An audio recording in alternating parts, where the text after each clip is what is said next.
Dulu saya tipu tuntutan klaim perjalanan dan overtime. Saya nak tebus guana dosa saya, pulang balik duit pada jabatan.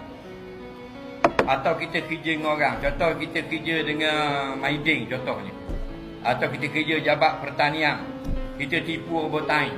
Patutnya kita balik paskak pukul 5. Kita balik dok paskak. Kita suruh kawang kita paskak pukul 10. Faham lagi? Jadi 5 jam dapat. Patut 5 balik dah. Tapi ingat ke tak balik? Tengok pada dekat. 5, 6, 7, 8, 9, 10. Kalau 5 riyal sejam, 5 kali 5, 25 riyal. 15 tahun buat kerja, lepas XZR suntik. Nampak? Haram, dosa besar. Klaim perjalanan. Kita perjalanan 100 kilo. Kita klaim 120 kilo. Tidur hotel 115 riyal. Klaim hotel 200,5. Makan haram lah tu. Semayang tidak diterima. Kenapa? Menipu kita orang. Jangan main.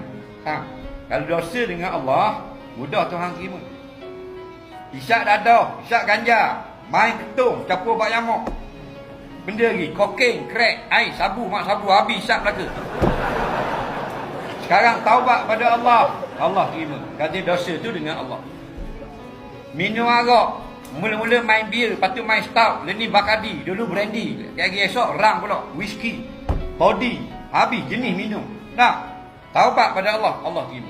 Hak ni tipu duit orang, tak terima taubat, melainkan kena pulang balik duit. Mungkin nangis dalam Kaabah, tak terima kau. Pasal pitih orang kena kasih. Bayangkan kalau bahan balok tanah kerajaan berojeng. Tak. Maka kalau boleh jadi menteri, hati-hati. Takut salah guna kuasa. Nah, sakit kita pergi akhirat. Duduk dalam api pun. Ni kita duduk gini panas dah. Nah, akhirat neraka. Kan duduk gini, duduk dalam api dulu. Nah, geng.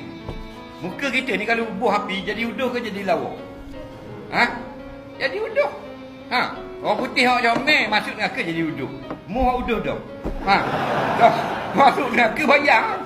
Dah, jangan tepeng.